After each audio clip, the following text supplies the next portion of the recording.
दशहरा हम लोग इसलिए मनाते हैं, लेकिन दशहरा के दिन जब रावण ने सीता माँ का हरण किया था तो तो फिर उसके लिए राक्षसों ने एक काम किया था।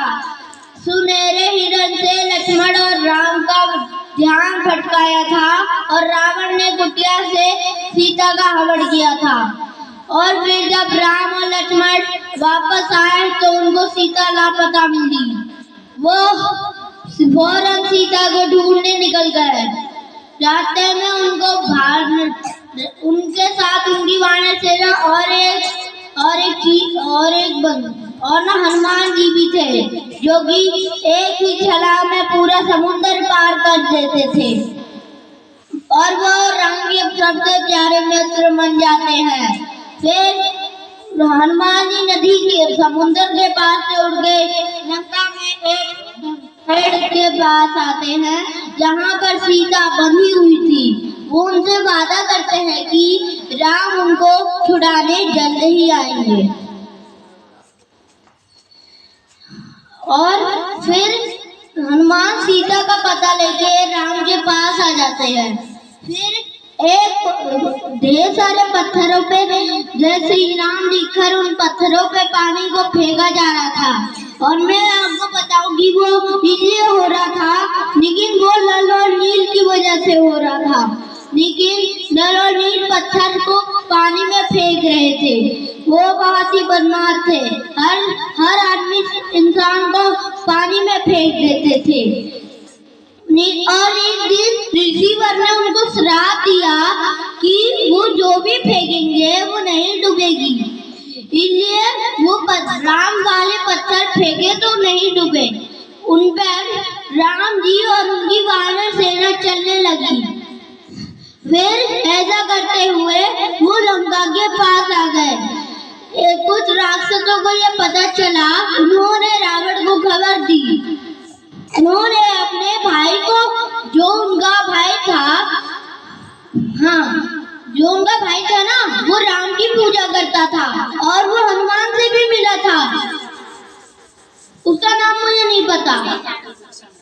हाँ, उसका नाम विभीषण था। विभीषण को भेजते हुए उसको मारने भेजने लगे। विभीषण ने बना किया, बोला कि प्रभु श्री राम आए हैं, उनका स्वागत कीजिए, उनको उनकी सीता लौटा दीजिए। रावण बहुत क्रोधित हो गया और अपने भाई को राम के पास ही भेज दिया। फिर वो राम के पास गया। राम ने भी उसको अपनी सेना का जैसे मना लिया। युद्ध में सबसे पहले रावण आया। सबसे पहले युद्ध में कुंभकर्ण आया। राम ने उसको मार दिया। दूसरे युद्ध में भी। लेकिन तीसरे युद्ध में रावण का बेटा आया। उनने राम के ऊपर यानी राम के ऊपर नहीं, उनके भाई लक्ष्मण के ऊपर तीर मारा।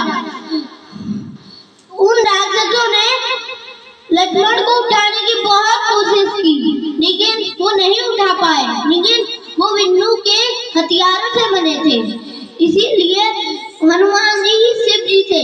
उन्होंने जो राक्षस के पास बैठे थे उनको मार के ना हनुमान जी ने लक्ष्मण जी को उठा लिया जय श्री राम के।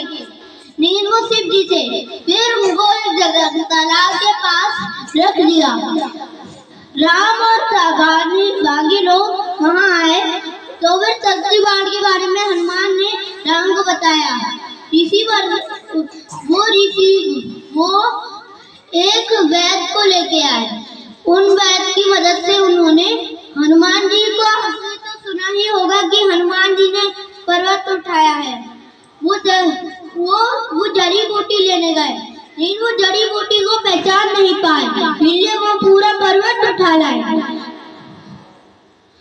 उन्होंने फिर ऋषिवर ने जांच शुरू की और उस जड़ी बूटी को लक्ष्मण के ऊपर लगाया। लक्ष्मण को कुछ देर बाद होश आ गया। फिर हनुमान जी ने उसको अपने कंधे पे बैठाया लक्ष्मण को। लक्ष्मण ने ऊपर जाके तीर मारा और फिर सीधा रावण के बेटे को लग गया और रावण का बेटा मारा गया। रावण को उसका बेटा दिखाने का बोला। वो राम ने अपने 2 सैनिकों को भेजा उसको ले जाकर। वे उसको रावण के द्वार में रख के वो दोनों चले गए और उसका जो उसके ऊपर जो कंबल यानी चादर उड़ा था उसको उठाए तो फिर रावण ये देख के हैरान रह गया।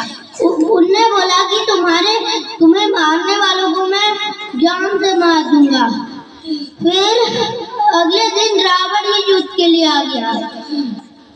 राम ने अपना पहाड़ शुरू किया लेकिन रावण को कुछ नहीं हुआ। फिर रावण का जो अच्छा भाई था जो कि राम की पूजा करता था उसने बताया कि रावण की सबसे बड़ी कमजोरी उसकी नाभि में है। राम ने भगवानों का दिया हुआ तीर रावण की नाभि में मारा और रावण की मृत्यु वही हो गई और उसको मुक्ति मिल गई।